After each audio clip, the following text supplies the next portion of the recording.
जनाब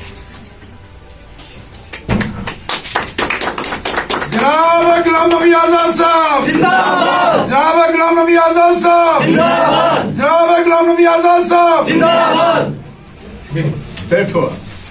बात कहना चाहता हूं कि ये गुलाम नबी आजाद साहब ने पिछले 2 या 3 महीने कबल एक पार्टी का आगाज किया है और हम 3 महीने से इस टास्क के ऊपर लगे हुए हैं। आज गूल सब डिवीजन हेडक्वार्टर पे हमने गुलाम नबी आजाद साहब की पार्टी जिसका नाम हाल फिलहाल डेमोक्रेटिक आजाद पार्टी है, इसका हमने आज यहाँ पे आगाज किया है।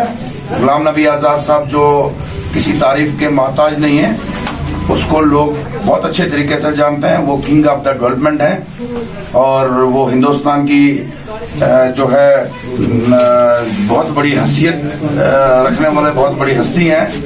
तो आज हमने इंशाअल्लाह ताला इस आजाद पार्टी का गोल में आगाज किया और आने वाले कल में जोग दर जोग जो है आजाद पार्टी के साथ लोग जुड़ेंगे और इंशाअल्लाह ताला जम्मू कश्मीर में गुलाम नबी आजाद साहब एज ए चीफ मिनिस्टर होंगे और गोल बनाल की सीट भी जो है इंशाअल्लाह ताला हम गुलाम नबी आजाद साहब की जोड़